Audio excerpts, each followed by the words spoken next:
I, male 32, am a regular guy, married to Kat, name changed, 30, for the last 2 years. We dated for 2 years before getting married. Things are not good between us lately. It all started 2 months ago when my wife came up to me and suggested that we open up the marriage to spice up our life. I was shocked at her recommendation. I never imagined that she would ask for this. Guys, I'm not being an entitled or a controlling husband, but after knowing Kat for so many years, it is hard to believe that she wants to try this out. Let's admit that open marriage is a risky game, and more often than not, it ends up hurting at least one of the partners, and in most cases, both of them. I made it very clear to her that open marriage is a complete no for me.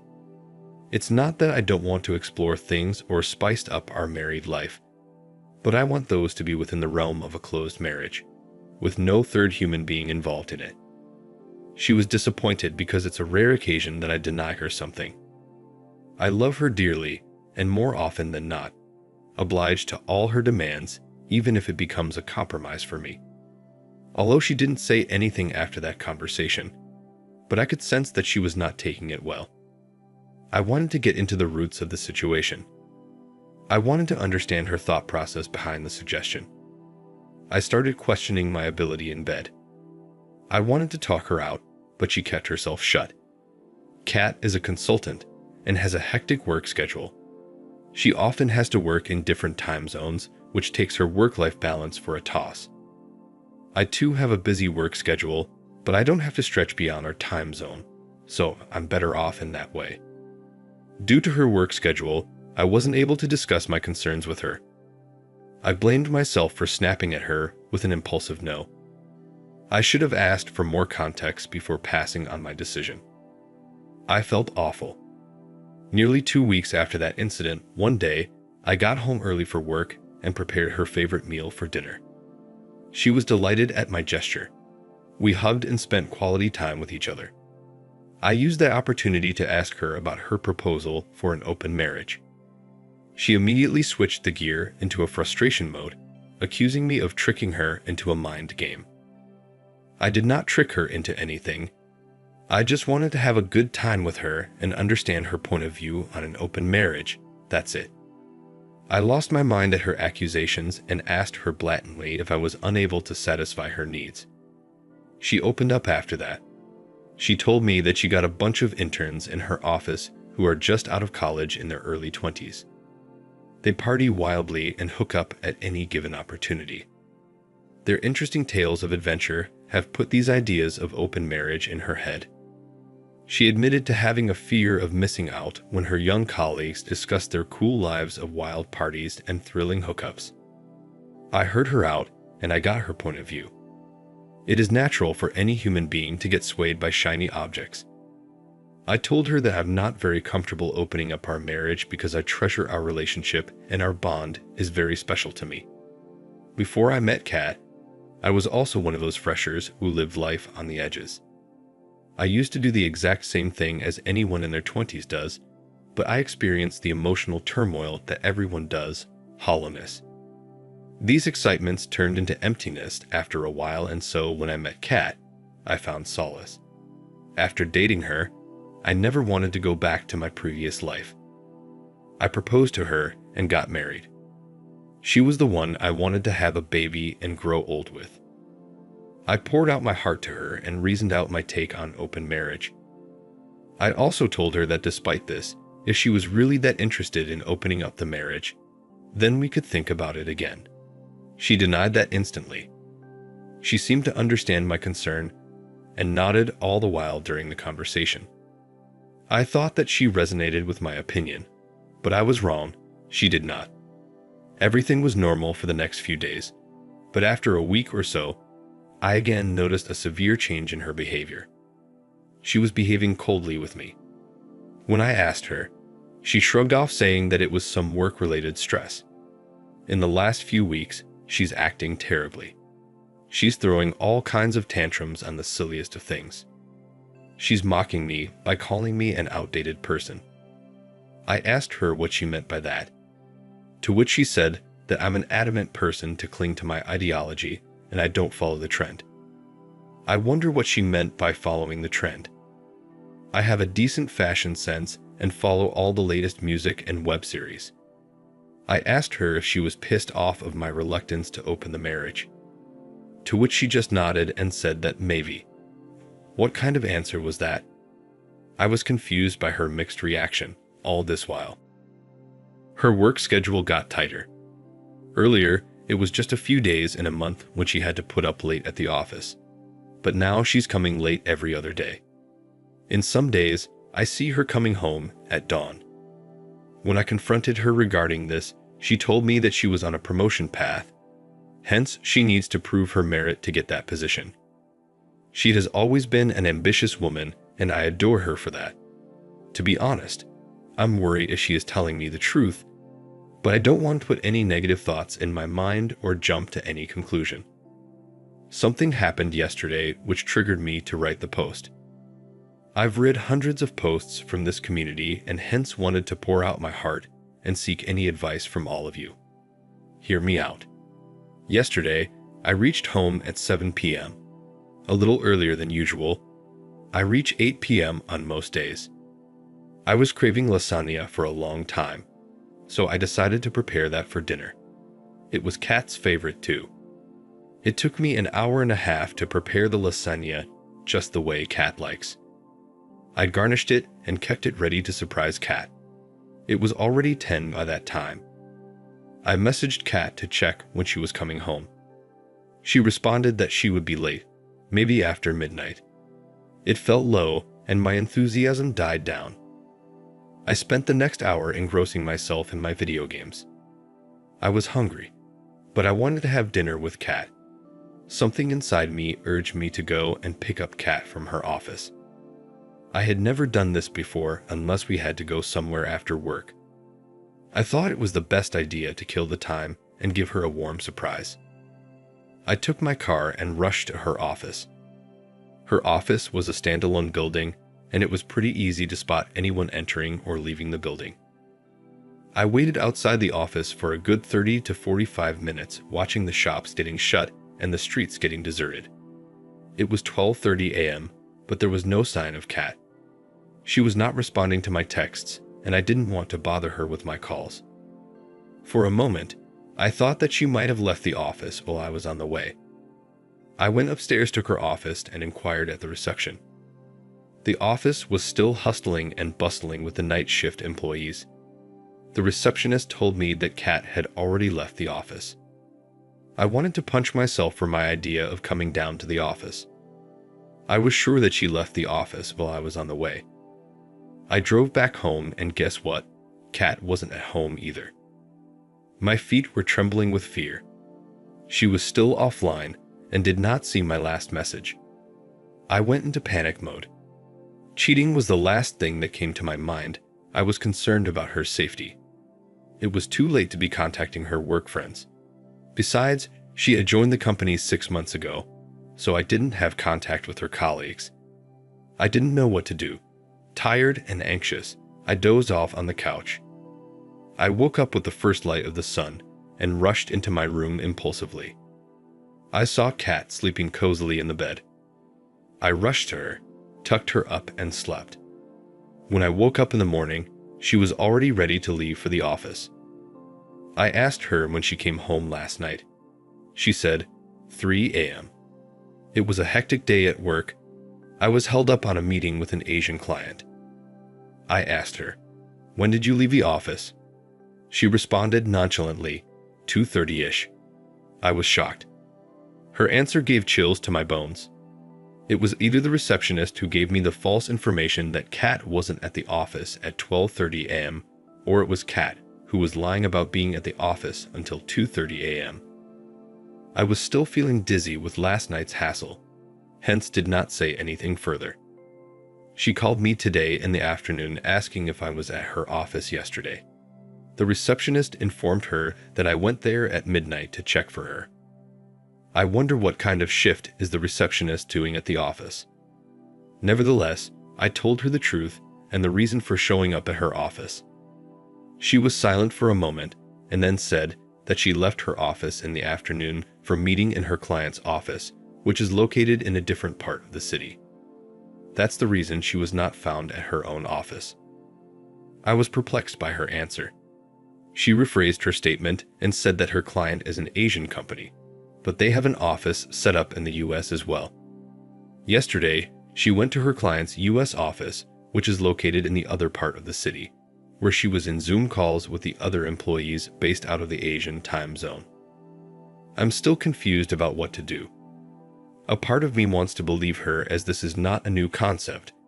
Companies all over the world have set up their offices in the US, and people work in different time zones, but my situation is completely different. I'm clueless and helpless. I don't know what to do next. Should I wait and let this pass, or should I confront my thoughts to Kat again? I have confronted her several times in the past, which I have described in the post above. Any suggestions and advice are appreciated. Thanks much. Now for the first update. Thank you everyone for all your valuable suggestions. I took some of your advice seriously and investigated this matter. It's been 2 weeks since my last update, but I got some shocking news. Please bear with me if I just ranted out here. I tried several ways to get her email or her phone's password, but she kept it too discreet. I picked my brains and came up with several ideas to dig out the truth, but I failed. The last 2 weeks have been pretty much the same, where Kat continued to come home late from work. We both were unanimously giving cold shoulder to each other, with very few occasional and transactional conversations in between. 2 days ago, she was talking to her mom, who was suffering from a kidney problem for the last few years, and her recent blood test did not show a good sign. I was working on my PC while she was lying on the bed and talking to her mom. Out of concern, I took her phone to check up on her mom. While mother-in-law was narrating her tiresome routine of tests and medicine, something clicked in my head.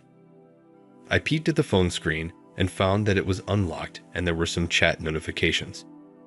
I got up and started walking into the room while talking to mother-in-law. I casually went inside the washroom while talking on the phone and locked it from the inside. I put the phone on speaker and pretended to listen to her while reading the messages through the notification. The notification revealed that Kat was supposed to meet someone that day for a fun ride. I opened her social media DMs, and boy oh boy, you guys were right.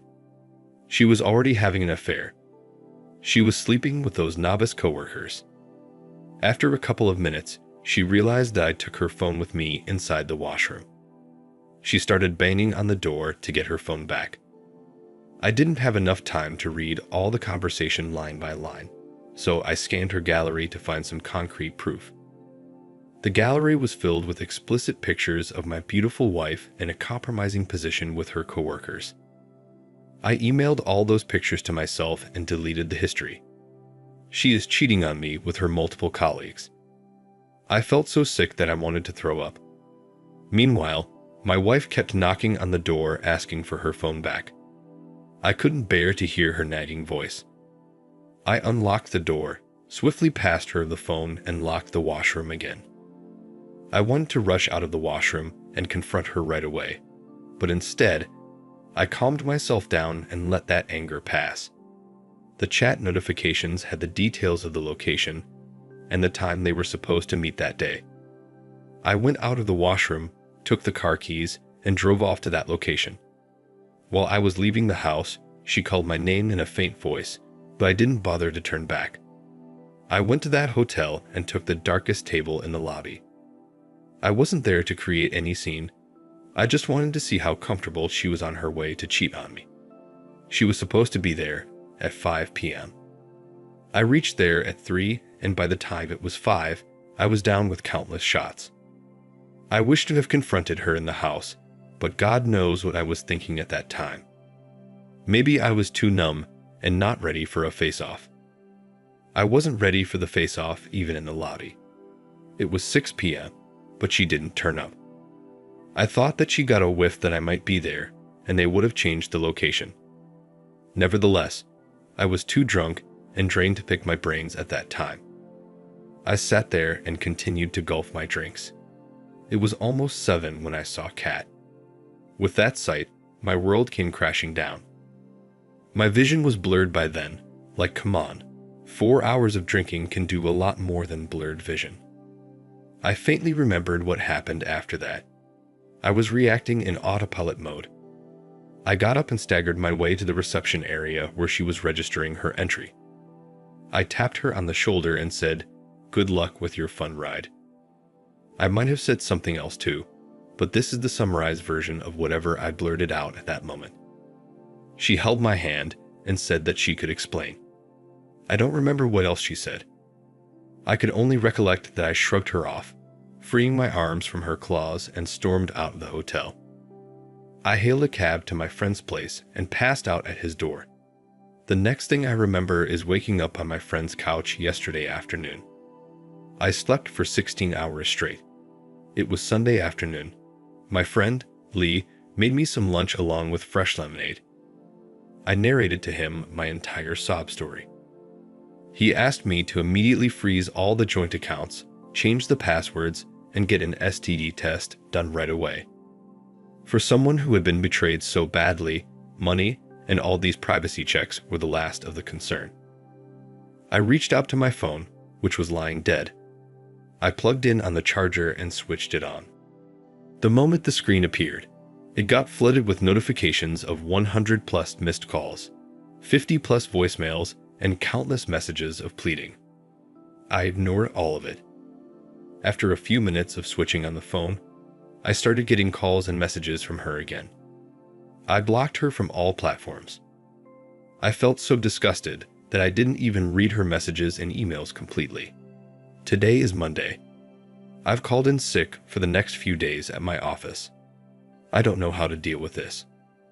I've been drinking heavily and want to run away from all of this. I don't know what to do now.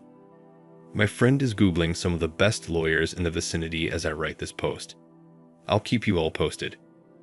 Now for the second update. It's been 2 months since the last update. Thank you for all the PMs and care on my posts. After reading the comments on my last update, I decided to take back charge of my life, and as suggested, I immediately froze all the joint accounts, changed the password of all the vulnerable data, and got STD tests done.